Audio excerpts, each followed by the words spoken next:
يا رسول الله سلام عليك يا رفيع الشان والدرج يا رسول الله يا رفيع الشان والدرج كل بيت أنت ساكنه ليس محتاجا إلى سرج يا رسول الله من عليك يا رفيع الشان والدرج ومريض أنت عائده قد أتاه الله بالفرج يا رسول الله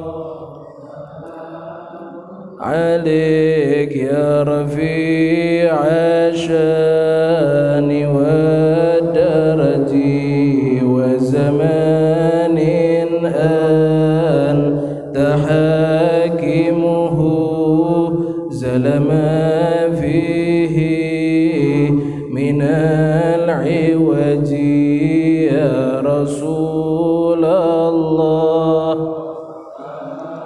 من عليك يا رفيع الشان والدرج وجهك الميمون حجتنا يوم تأتي الناس بالحجج يا رسول الله يا رفيع الشان والدرج فجزاك الله خيرا جزاء يا منير الكون بالبلج يا رسول الله يا رفيع الشان والدرج أهل بيت المصطفى الثوري هم أمان الأرض فالذاكري يا رسول الله سلام عليك يا رفيع الشان والدرج رب فانفعنا ببركتهم واهدنا الحسنى بحرمتهم يا رسول الله سلام عليك يا رفيع الشان والدرج وأميتنا في طريقتهم ومعافتهم من الفتن يا رسول الله سلام عليك شان والدرج اللهم صل وسلم وبارك عليه وعلى آله الفاتح بنت القبول والفاتح بنت الفتوح والمنه والرسل والسرز الروح بدون السهب بدين التعليم والتعلم والنفع انتفاع إلى أرواح والدينا ووالديكم وعمواتنا وعمواتكم وعموات المسلمين أجمعين وخصوصا سيدنا الإمام الإمام المحدث الشيخ يوسف بن إسماعيل النبهاني أن الله يرحم الرحمة والمغفرة وأن الله يرفع درجة الجنة وأن الله ينفعنا بأسراره وأنواره وعلومه ونفعنا الآخرة على هذه النية ونسألها جامعة شاملة وإلى حضرة النبي محمد صلى الله عليه وسلم سر الفاتحة.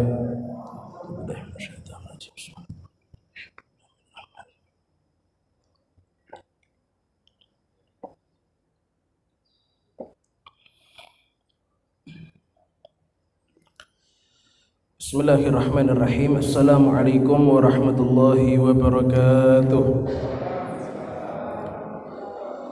Bismillah walhamdulillah wassalatu wassalamu ala rasulillah Sayyidina maulana Muhammad bin Abdullah wa ala alihi wa sahbihi wa man walah wa la hawla wa la quwwata illa billahil aliyil azim. Subhanaka la ilma lana illa ma 'allamtana innaka antal alimul hakim. Rabbi ishrah li sadri wa yassir li amri wahlul 'uqdatam min lisani yafqahu qawli. Amin ya rabbal alamin. Amma ba'd. Alhamdulillahirabbil alamin. Para jamaah pengajian Masjid Al-Iqbal yang dimuliakan Allah Subhanahu wa taala, bersyukur alhamdulillah di malam hari ini di waktu antara maghrib dan isya kita semua masih ditakdir oleh Allah Subhanahu wa taala untuk dapat duduk bersama-sama di dalam masjidnya Allah taala. Bersama-sama kita mendengarkan beberapa riwayat yang menjelaskan bagaimana sosoknya Nabi besar Muhammad sallallahu alaihi wasallam, dan semoga ilmu yang kita dengarkan pada saat ini insyaallah dijadikan ilmu yang manfaat dan insyaallah menjadikan hati kita semakin cinta kepada Rasulullah sallallahu alaihi wasallam. Amin amin Allahumma amin ya rabbal alamin. Pada malam hari ini kita masuk ke dalam pembahasan berkenaan masalah jamalu suratihi sallallahu alaihi wasallam. Pembahasan berkenaan menjelaskan bagaimana itu keindahan rupanya Rasulullah sallallahu alaihi wasallam. Kalau kemarin beberapa waktu kemarin kita membahas, kita mengenal satu persatu daripada nasabnya Rasulullah sallallahu alaihi wasallam, maka sekarang kita masuk ke dalam pembahasan yang menjelaskan bagaimana itu keindahan Rasulullah sallallahu alaihi wasallam.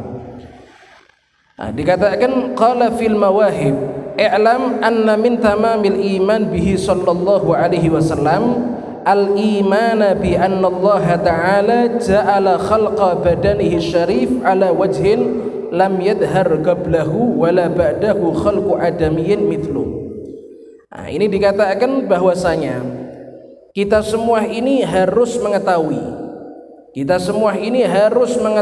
bahwasanya termasuk daripada kesempurnaan beriman kepada Rasulullah sallallahu alaihi wasallam, yaitu adalah kita harus mengimani bahwasanya Allah Subhanahu wa taala menjadikan postur keindahan Nabi Muhammad sallallahu alaihi wasallam yang tidak ada manusia yang serupa keindahannya dengan beliau, baik sebelum beliau ataupun setelah beliau. Termasuk keimanan seseorang kepada Nabi Muhammad SAW, yaitu kita harus meyakini Allah Ta'ala tidak mungkin menciptakan makhluk yang indah seperti Nabi Muhammad SAW, tidak sebelum Nabi Muhammad dilahirkan dan tidak pula setelah Nabi Muhammad dilahirkan. Jadi kalau kita ini beriman kepada Nabi Muhammad, termasuk yang wajib kita imani bahwasanya makhluk yang paling indah itu adalah Rasulullah. Tidak ada makhluk yang indah seperti Nabi Muhammad, tidak ada. Baik sebelum Nabi Muhammad diciptakan, dimunculkan ada di dunia, ataupun setelah Nabi Muhammad dilahirkan, tidak ada makhluk yang serupa keindahannya dengan Nabi Muhammad SAW. Oleh karena itu dikatakan bahwasanya Al-Imam Al-Busiri, kalau kita mengenal di Indonesia ini juga terkenal juga ada yang namanya Qasidah Burdah. Qasidah Burdah itu dikarang oleh Al-Imam Al-Busiri. Al-Imam Al-Busiri ini adalah seorang ulama, seorang yang ahli hadis, yang beliau itu cinta kepada Nabi Muhammad SAW dengan kecintaan yang luar biasa.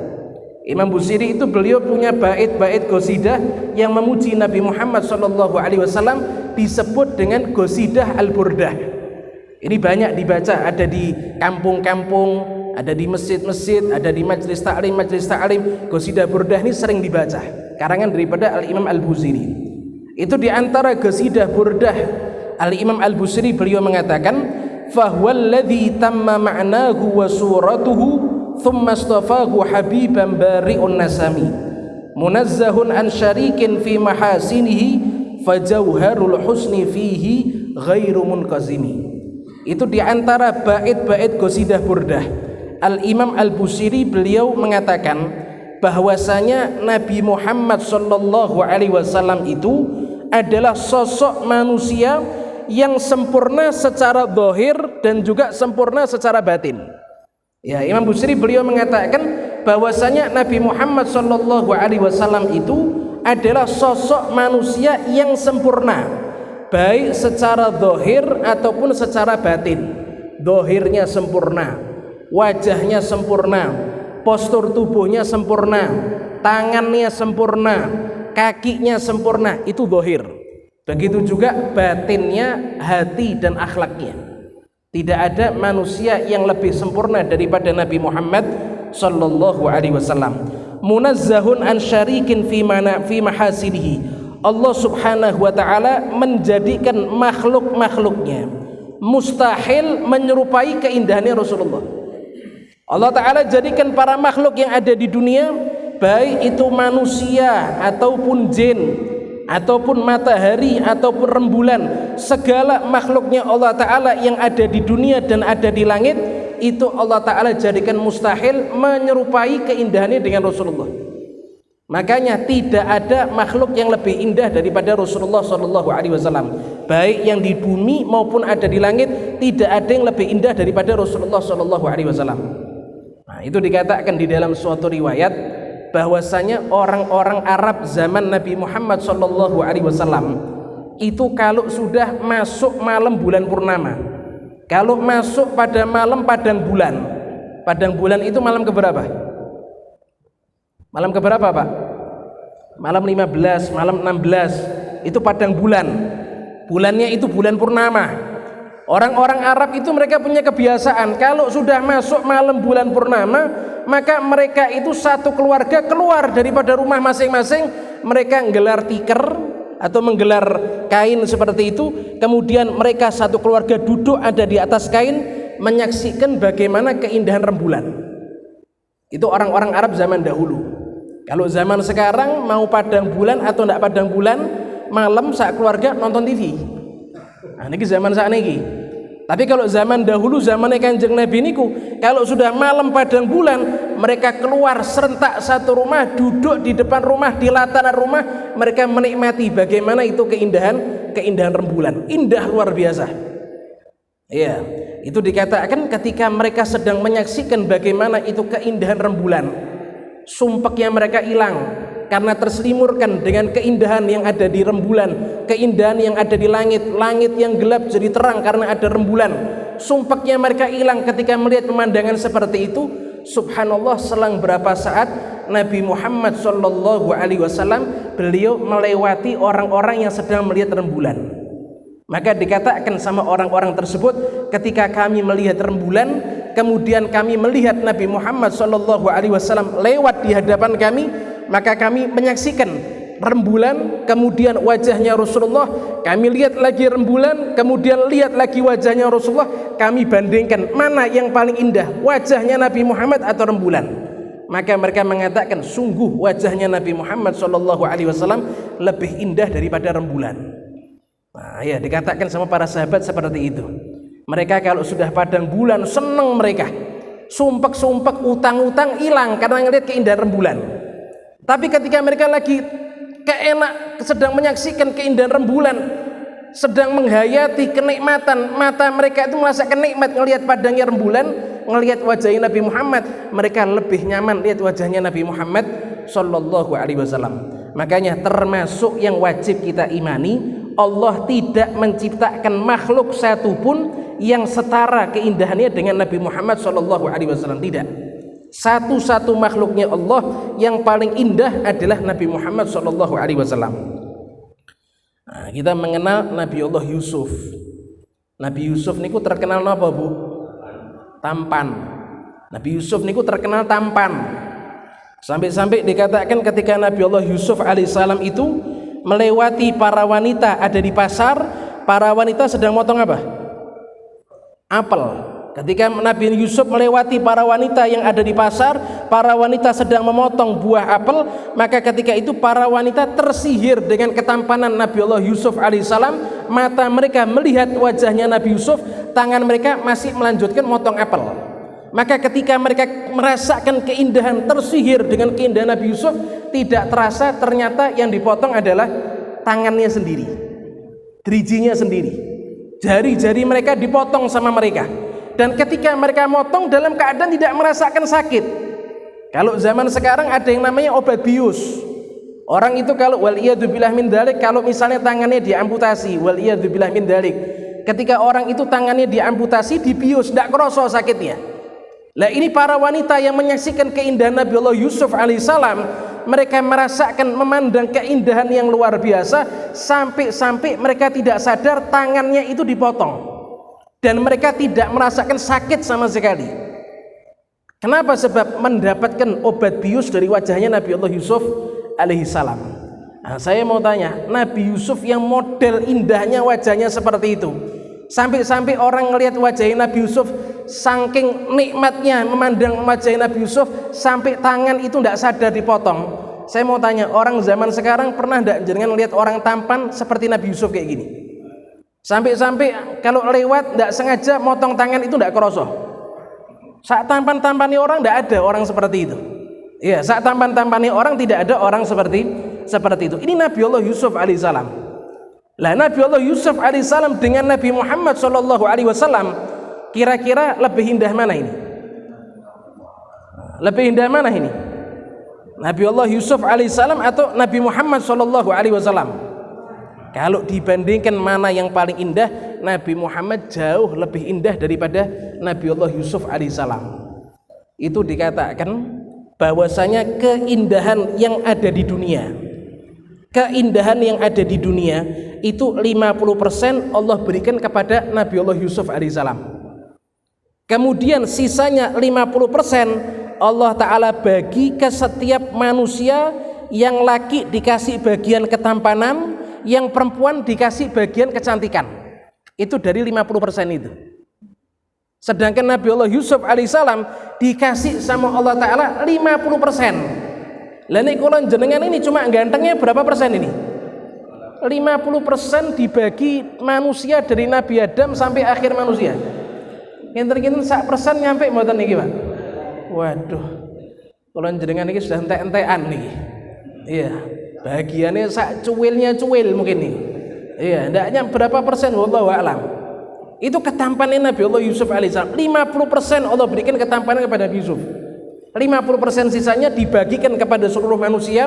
Yang laki mendapatkan ketampanan, yang perempuan mendapatkan kecantikan. Karena bagian 50% tadi itu. Tapi kalau Nabi Muhammad sallallahu alaihi wasallam, Allah berikan 100%. Nabi Yusuf cuma dikasih 50%, tapi kalau Nabi Muhammad sallallahu alaihi wasallam dikasih 100% sama Allah Subhanahu wa taala. Itu ketampanan yang macam seperti apa? Lah kalau Nabi Yusuf aja cuma 50% sudah menyihir para wanita. Mereka motong apel tidak sengaja, tangan kepotong tanpa mereka sadar. Bagaimana kalau wanita itu memandang Nabi Muhammad sallallahu alaihi wasallam? Akan tetapi para jamaah yang dimuliakan Allah, kita semua tidak mendapatkan sejarah wanita-wanita di zaman Rasulullah yang ingin berbuat perbuatan yang tidak senonoh dengan Rasulullah. Kalau Nabi Allah Yusuf alaihissalam itu ada yang namanya Siti Zulaikha. Nah, Siti Zulaikha itu adalah seorang perempuan yang pertama kali ngelihat Nabi Allah Yusuf alaihissalam kepencut, tertarik, jatuh hati.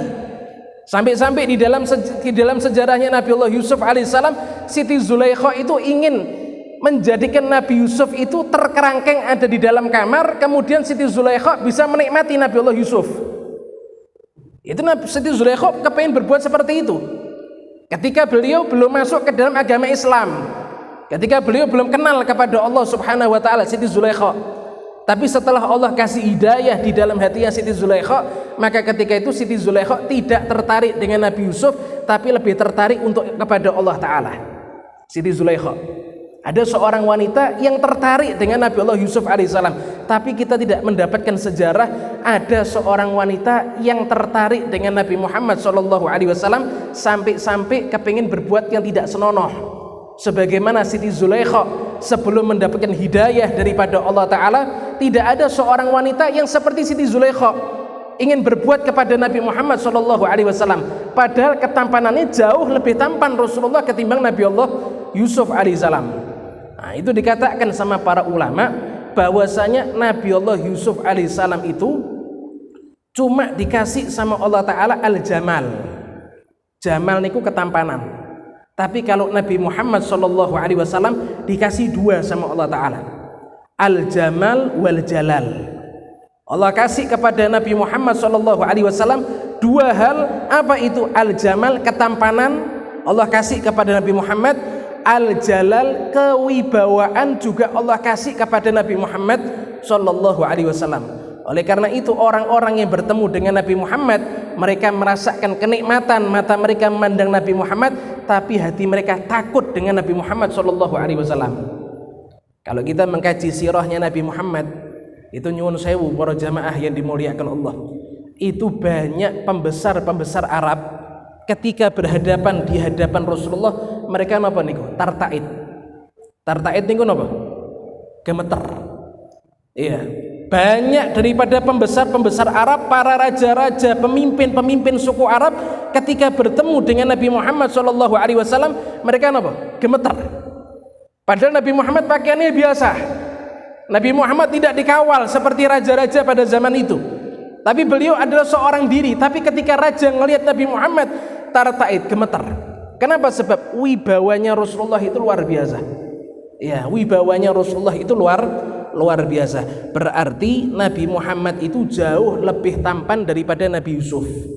Tapi tidak pernah dikenal di dalam sejarahnya Rasulullah ada seorang wanita yang ingin berbuat tidak senonoh dengan Nabi Muhammad SAW, dikarenakan Nabi Muhammad itu punya kewibawaan yang luar biasa. Nah, seperti itu. Nah, kemudian para jamaah yang dimuliakan Allah, dikatakan juga waqad hakal Qurtubi rahimahullahu taala fi kitabis shalah annahu qala lam yadhhar lana tamamu husnihi sallallahu alaihi wasallam li'annahu law dhahara lana tamamu husnih lama taqat a'yununa ru'yatahu sallallahu alaihi wasallam. Nah, itu dikatakan juga bahwasanya Allah Subhanahu wa ta'ala itu tidak menampakkan keindahan wajahnya Rasulullah secara 100% di hadapan para sahabatnya. Allah Ta'ala itu tidak menampakkan 100% keindahan wajahnya Nabi Muhammad SAW di hadapan para sahabatnya. Kalau misalnya Allah Ta'ala tampakkan sempurna 100% itu keindahannya Rasulullah, maka tidak ada satu mata pun yang bisa mandang wajahnya Rasulullah. Jadi para sahabatnya Kanjeng Nabi niku, mereka melihat wajahnya Rasulullah itu belum Allah Ta'ala tampakkan 100% keindahannya. Kalau Allah Ta'ala tampakkan 100% keindahannya, maka mata manusia itu tidak bisa untuk melihat ketampanan yang mentok seperti Nabi Muhammad Sallallahu Alaihi Wasallam. Tidak ada. Nah, ya. Jadi para sahabat niku, para jamaah yang dimuliakan Allah, mereka itu kalau sama Nabi Muhammad itu luar biasa. Ada seorang sahabat Nabi itu namanya Thauban. Thauban itu maula Rasulullah Sallallahu Alaihi Wasallam. Beliau adalah seorang budaknya Rasulullah Sallallahu Alaihi Wasallam. Sehari-harinya tinggalnya di rumahnya Rasulullah, berkhidmah menjadi pembantunya Rasulullah. Itu pernah suatu saat dikatakan Sayyidina Thauban itu 3 hari 3 malam tidak datang di hadapan Rasulullah. Padahal biasanya beliau rutin dan tidak mau menjauh dari Nabi Muhammad. Tapi ini dikatakan 3 hari 3 malam sahabat Thauban ini tidak menghadap kepada Rasulullah, dan Nabi sampai bertanya kepada para sahabatnya, di mana ini Thauban? Kok sudah 3 hari 3 malam tidak tampak wajahnya? Ya, maka ketika itu ada seorang sahabat, dia bilang, ya Rasulullah, Thauban ini sedang sakit. Dia ada di rumahnya dalam keadaan sakit. Dia sudah 3 hari 3 malam tidak makan ya Rasulullah. Kenapa? Sebab tidak nafsu makan. Maka ketika itu Nabi pergi ke rumah Thauban, menjenguk Thauban. Maka setelah sampainya Nabi di hadapan Thauban, ternyata Sayyidina Thauban itu beliau sedang terbujur ada di tempat tidurnya dalam keadaan lemah. Wajahnya pucat, kemudian kurus badannya, tampak orang yang sangat payah yang luar biasa. Maka ketika itu Nabi SAW bertanya kepada Thauban, ya Thauban, ma asabak, apa yang menimpa kamu wahai Thauban? Tanya Rasulullah kepada Thauban. Maka ketika itu Sayyidina Thauban dia mengatakan, ya Rasulullah, 3 hari 3 malam saya tidak makan, 3 hari 3 malam saya tidak bisa tidur ya Rasulullah. Loh kenapa kok kamu tidak makan, kamu tidak tidur? Memang kamu tidak lapar? Memang kamu tidak ngantuk? Thauban dia mengatakan, saya bukannya tidak lapar tapi tidak tertarik makan ya Rasulullah. Saya bukannya tidak ngantuk tapi tidak bisa tidur, pikirannya itu kemana-mana. Nabi tanya, loh memang yang kamu pikir apa wahai Thauban? Thauban dia mengatakan, ya Rasulullah, sudah 3 hari 3 malam ini saya memikirkan suatu pikiran, ada yang mengganjal di dalam benakku. Kalau di dunia itu aku ingin mandang jenengan ya Rasulullah, tinggal aku datang ke rumahmu, datang ke masjid, ketemu dengan engkau. Saya ini adalah orang yang tidak bisa lepas mandang kepada engkau ya Rasulullah.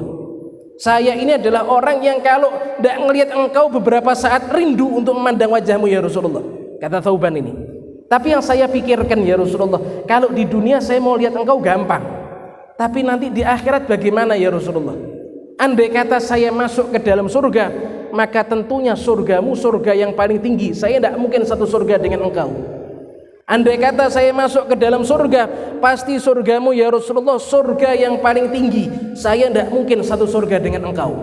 Maka ketika itu para jamaah yang dimuliakan Allah, turun firman daripada Allah subhanahu wa ta'ala, barang siapa yang taat kepada Allah dan taat kepada Rasulnya, maka mereka akan berkumpul, akan dikumpulkan sama Allah dengan para Rasul, dengan para Nabi, dengan para syuhada. Maka ketika itu Thauban dia batin, kalau saya cinta dengan Nabi Muhammad, bakal nanti kumpul bersama dengan Nabi Muhammad Sallallahu Alaihi Wasallam. Ini keadaan sahabat itu seperti itu. Sahabat Nabi Sallallahu Alaihi Wasallam itu kalau tidak mandang Rasulullah, walaupun beberapa saat tidak bisa mereka. Makanya Thauban itu 3 hari 3 malam tidak makan, bukan karena tidak lapar, tapi beliau ada yang mengganjal di dalam benaknya yang menjadikan beliau tidak nafsu makan. Apa itu? Beliau khawatir nanti di akhirat tidak bisa ketemu dengan Rasulullah. Nyuwun sewu, kalau model kulon jenengan niki tertarik surga apa mboten? Kulon jenengan niki kepengen masuk surga apa mboten, Bu? Kepengen masuk surga. Kinten-kinten kulon jenengan Pak masuk ke dalam surga, yang diinginkan apa itu? Di dalam surga yang kita inginkan apa itu? Kita sering minta sama Allah Ta'ala, Allahumma inna nas'alukal jannah. Ya Allah, saya minta kepada engkau surga. Jenengan kepingin masuk ke dalam surga, kepingin dapat apa di surga? Kenapa Pak? Kenapa? Yang menjadikan jenengan niku tertarik kepingin surga itu apanya? Bidadarinya, istana-istana yang megah, makan tidak ada sakit, tidak ada pantangan, atau napa jenengan diinginkan? Orang niku berbeda-beda. Nek jenengan pripun Bu? Remen surga napa mboten? Remen surga napa mboten jenengan Bu? Kepengin masuk surga napa mboten? Yang jadikan jenengan remen surga, kepengin masuk surga apanya nih? Napa Bu? Bingung toh? Model kayak kulon jenengan niku kepengin surga, tapi kalau ditanya kepengin apanya bingung. Iya. Nyuwun sewu, niku kalau para sahabat Kanjeng Nabi Muhammad sallallahu alaihi wasallam yang mereka inginkan surga itu karena di dalamnya ada Rasulullah sallallahu alaihi wasallam. Mereka tidak merasakan kenikmatan kecuali kalau di dalam surga ada Rasulullah. Niku para sahabat. Ya, niku para sahabat Kanjeng Nabi. Bahkan kalau mereka masuk ke dalam surga, tapi di dalam surga tidak ada Kanjeng Nabi, mereka tidak tertarik dengan surga. Makanya niku wonten setunggal ulama asmanipun Al Habib Ali bin Muhammad Al Habsyi, beliau mengatakan fi jannatin ma syaqani min wasfiha illa likaunil hibbi fiha khayyama. Yang menjadikan saya rindu dengan surga bukan istananya, yang menjadikan saya rindu dengan surga bukan bidadarinya, yang menjadikan saya rindu dengan surga bukan keindahannya surga, tapi yang menjadikan saya tertarik dengan surga karena di dalam surga terdapat kekasihku yaitu Nabi Muhammad sallallahu alaihi wasallam ada di dalam surganya Allah Ta'ala. Itu yang menjadikan saya tertarik masuk ke dalam surga. Lah para sahabat niku seperti itu. Mereka kalau tidak mandang wajahnya Rasulullah beberapa saat tidak bisa mereka. Sampai-sampai yang diharapkan surga bagi mereka karena di dalamnya ada siapa? Nabi Muhammad sallallahu alaihi wasallam. Ada satu riwayat. Niki riwayat yang luar biasa. Niku di dalam beberapa peperangan yang tidak diikuti oleh Nabi Muhammad sallallahu alaihi wasallam, ada peperangan yang namanya perang Mu'tah. Ini salah satu peperangan yang tidak dihadiri sama Nabi Muhammad SAW. Namanya perang Mu'tah. Perang Mu'tah niku para jamaah yang dimuliakan Allah, Nabi SAW, ini mungkin pernah saya jelaskan ya. Ya, Nabi SAW beliau mengatakan yang jadi pemimpin perang pertama kali yaitu adalah Ja'far bin Abi Thalib. Niki saudaranya Sayyidina Ali bin Abi Thalib. Nanti kalau dia gugur, yang menjadi napa niku pemimpin perang yaitu adalah Zaid bin Harithah, anak asuhnya Kanjeng Nabi. Kalau Zaid bin Harithah gugur, yang menjadi pemimpin perang adalah Abdullah bin Rawahah. Kalau Abdullah bin Rawahah gugur, yang jadi pemimpin adalah Khalid bin Walid. Jadi sebelum perang Kanjeng Nabi sudah tahu yang gugur itu siapa aja. Bahkan Nabi kasih kabar yang jadi pemimpin pertama kali Zaid bin Harithah. Kalau gugur Ja'far bin Abi Thalib. Ja'far bin Abi Thalib kalau gugur Abdullah bin Rawahah. Abdullah bin Rawahah kalau gugur Khalid bin Walid. Kalau kalian jenengan ditunjuk seperti itu, mundur napa maju? Mundur napa maju? Mundur napa maju? Nanti yang jadi pemimpin perang jenengan bakal gugur. Kalau gugur jenengan misalnya, mundur kalau jenengan. Kan seperti itu. Tapi niki para sahabat Kanjeng Nabi remen. Saya jadi pemimpin dan saya bakal gugur ya Rasulullah. Siap ikut perang. Akhirnya benar. Yang jadi pemimpin pertama kali Sayyidina Zaid bin Harithah. Sayyidina Zaid bin Harithah jadi pemimpin, ternyata beliau gugur. Ketika beliau gugur, yang jadi pemimpin perang Sayyidina Ja'far bin Abi Thalib, saudaranya Sayyidina Ali bin Abi Thalib. Sayyidina Ja'far juga gugur. Setelah Sayyidina Ja'far gugur, Sayyidina Abdullah bin Rawahah. Sayyidina Abdullah gugur diganti dengan Khalid bin Walid. Ketika dipegang sama Khalid bin Walid, menang umat Islam ketika itu. Lah niku dikatakan di dalam suatu riwayat ketika Sayyidina Ja'far bin Abi Thalib, pemimpin yang kedua yang gugur. Pemimpin yang nomor 2 yang gugur, Sayyidina Ja'far bin Abi Thalib. Niku ketika gugur jatuh, beliau syahid dalam keadaan diridhoi sama Allah Ta'ala. Niku ribuan para malaikat turun dari langit. Orang niku kalau syahid, yang nyambut kedatangan rohnya untuk naik ke atas langit, yang nyambut niku para malaikat. Lah ketika Sayyidina Ja'far bin Abi Thalib beliau jatuh gugur, ribuan para malaikat niku napa? Turun dari langit menyambut rohnya Sayyidina Ja'far bin Abi Thalib. Seorang yang syahid di jalannya Allah Ta'ala disambut sama ribuan malaikat. Niku dikatakan di dalam suatu riwayat ketika itu malaikat yang menyambut Sayyidina Ja'far bin Abi Thalib niku mengantarkan rohnya Sayyidina Ja'far bin Abi Thalib untuk dimasukkan ke dalam surga. Karena orang kalau syahid bighairi hisab, orang kalau mati dalam keadaan syahid napa? Bighairi hisab, tidak ada hisabnya. Nah, iya, tanpa dihisab sama Allah Ta'ala, masuk ke dalam surganya Allah Ta'ala. Nah, termasuk kayak kulon jenengan lenggah teng masjid, kulon jenengan cari ilmu seperti ini fisabilillah hatta yarji. Kalau misalnya ada di antara kulon jenengan itu ketika hadir pengajian, hadir majelis ta'lim di dalam masjid atau di luar masjid, cari ilmunya Gusti Allah Ta'ala, niku sampai pulang ke rumah niku statusnya fisabilillah.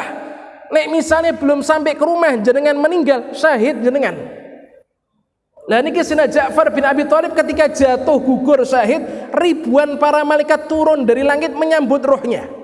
Niku ketika diantarkan rohnya masuk ke dalam surga, sudah depan surga, ngelihat surga Al-Firdaus yang paling tinggi.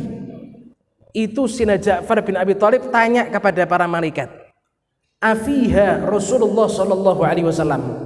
Saya mau tanya, ini surga yang di depanku ini, surga Firdaus yang saya akan masuk ke dalamnya ini, saya mau tanya sama kalian wahai para malaikat, di dalamnya ada Rasulullah apa enggak? Di dalamnya ada Nabi Muhammad SAW apa enggak? Malaikat mengatakan, wahai Ja'far, Nabi Muhammad masih hidup di dunia. Kamu masuk ke dalam surga, di dalamnya enggak ada Rasulullah. Maka apa jawaban Sayyidina Ja'far bin Abi Thalib? Kalau begitu antarkan saya menghadap kepada Rasulullah. Saya enggak tertarik dengan surga, saya rindu ingin melihat wajahnya Rasulullah, kata Sayyidina Ja'far bin Abi Thalib. Maka ketika itu di dalam suatu riwayat dikatakan malaikat mengantarkan rohnya Sayyidina Ja'far bin Abi Thalib untuk menghadap kepada Rasulullah ketika itu. Dan ketika itu Nabi Muhammad sedang berada di atas mimbar.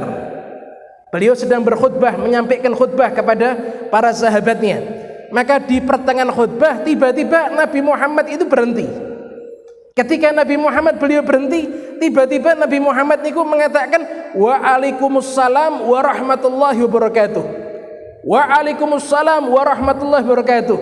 Waalaikumsalam warahmatullahi wabarakatuh. 3 kali.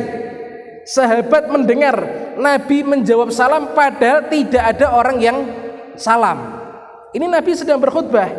Tiba-tiba memberhentikan khutbahnya, Nabi membalas salam sebanyak 3 kali padahal tidak ada orang yang salam.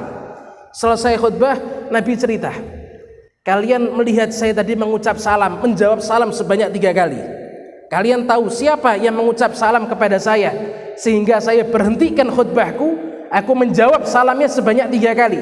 Kalian tahu siapa orang tersebut? Nabi SAW mengatakan bahwasanya ketika di pertengahan khutbah, rohnya Sayyidina Ja'far bin Abi Thalib dibawa sama malaikat untuk menghadap kepada aku. Ketika di hadapanku, dia mengatakan assalamu alayka ayyuhan nabiyyu wa rahmatullahi wa barakatuh. Ucap salam kepada aku. Maka saya putus khutbahku, aku berhentikan khutbahku, aku balas salam daripada salamnya Sayyidina Ja'far bin Abi Thalib, kata Rasulullah sallallahu alaihi wasallam. Dan ketika itu Sayyidina Ja'far sudah meninggal, ruhnya yang mengucap salam kepada Nabi Muhammad sallallahu alaihi wasallam. Ini ahwalnya para sahabat. Para sahabat itu tidak kepingin masuk surga kecuali di dalamnya ada Nabi Muhammad sallallahu alaihi wasallam. Nah, itu para sahabatnya Rasulullah sallallahu alaihi wasallam. Nah, kalau kula jenengan sedaya masuk surga karena bidadari, Pak, nggih. Jujur mawon nggih. Nggih napa mboten? Karena bidadari napa mboten? Nah, ibu-ibu karena bidadara, Bu. Nah, karena doro aja. Ya, kula jenengan niki masuk ke dalam surga ya karena kepengin mendapatkan kenikmatan di dalam surga. Tapi kenikmatan yang sejati di dalam surga adalah memandang wajahnya Rasulullah sallallahu alaihi wasallam. Saya mau tanya, lah kalau Nabi Muhammad itu indahnya seperti ini, sampai-sampai sahabat itu tidak bisa lepas kepingin selalu mandang wajahnya Rasulullah. Ini Nabi Muhammad sallallahu alaihi wasallam, makhluknya Allah Ta'ala napa mboten niki? Makhluknya Allah Ta'ala napa mboten? 100% keindahannya makhluknya Allah Ta'ala napa mboten niki?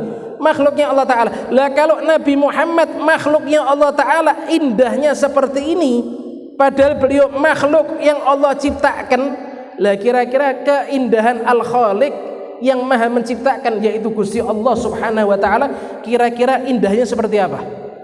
Lah kalau Nabi Muhammad itu indahi luar biasa, apalagi keindahannya Allah Ta'ala. Nggih napa mboten? Lah kalau keindahannya Nabi Muhammad itu sudah luar biasa seperti itu, apalagi keindahannya Allah Subhanahu wa Ta'ala, Al-Khaliq yang menciptakan Nabi Muhammad sallallahu alaihi wasallam. Makanya para jamaah yang di dalam para jamaah yang dimuliakan Allah, termasuk kenikmatan tertinggi. Ya, termasuk kenikmatan tertinggi, yang paling tinggi kenikmatan surga itu bukan mandang wajahnya Rasulullah. Mandang wajahnya Rasulullah kenikmatan nomor 2 yang terindah. Tapi kenikmatan yang paling tinggi di dalam surganya Allah Ta'ala yaitu adalah memandang zatnya Allah Ta'ala. Nanti kalau kita masuk ke dalam surga, amin Allahumma amin ya rabbal alamin, orang kalau di dalam surga yang tertinggi, mereka mendapatkan kenikmatan yang luar biasa. Apa itu? Bukan hanya mandang wajahnya Rasulullah, tapi kenikmatan yang paling luar biasa adalah mandang zatnya Allah Ta'ala. Wujuhun yawma idzin nadhirah ila rabbiha nadhirah. Allah Ta'ala sifatkan wajah-wajah penghuni surga nadhirah, wajahnya itu terang benderang. Orang kalau masuk ke dalam surga itu wajahnya terang. Ila rabbiha nadhirah, kemudian wajah-wajah mereka memandang kepada zatnya Allah Subhanahu wa Ta'ala, wajah mereka bisa melihat Allah Subhanahu wa Ta'ala. Ini kenikmatan yang luar biasa. Ya, jadi kenikmatan surga yang nomor 1 yaitu mandang zatnya Allah Ta'ala, yang nomor 2 mandang wajahnya Kanjeng Nabi Muhammad sallallahu alaihi wasallam. Kinten-kinten kula jenengan kepingin napa mboten dapat kedua kenikmatan niki? Niki kenikmatan luar biasa, mandang zatnya Allah Ta'ala. Yang kedua, mandang wajahnya Kanjeng Nabi Muhammad sallallahu alaihi wasallam. Kalau kita kepingin mendapatkan dua hal ini, para jamaah yang dimuliakan Allah, monggo jangan sampai kula jenengan absen meninggalkan kewajiban yang Allah Ta'ala wajibkan sama kula jenengan. Jangan sampai kula jenengan tidak mengerjakan perbuatan yang Allah wajibkan kepada kula jenengan sedaya. Kalau yang wajib niku sudah kula jenengan kerjakan semuanya, jangan sampai juga ninggalkan yang sunnah. Salat duha, salat sunnah ba'diyah qabliyah, salat sunnah witir, salat tahajud qiyamul lail, qiraatul Quran, membaca Al-Quran. Lah niki yang sunnah-sunnah jangan ditinggalkan. Yang wajib dimempengkan jangan sampai ditinggalkan. Kemudian yang sunnah juga kula jenengan kerjakan. Kalau kula jenengan bisa ngerjakan, melazimi istiqomah sampai mati menjemput kula jenengan bakal mendapatkan dua kemuliaan ini. Mandang zatnya Gusti Allah Ta'ala, dan yang kedua mandang wajahnya Kanjeng Nabi Muhammad sallallahu alaihi wasallam. Semoga Allah Subhanahu wa taala jadikan kita semua termasuk orang-orang yang beruntung di dunia dan di akhirat. Allah sebagaimana Allah Ta'ala permudah langkah-langkah kita untuk masuk ke dalam masjidnya Allah Subhanahu wa ta'ala, untuk masuk ke dalam taman-taman surganya Allah yang ada di dunia.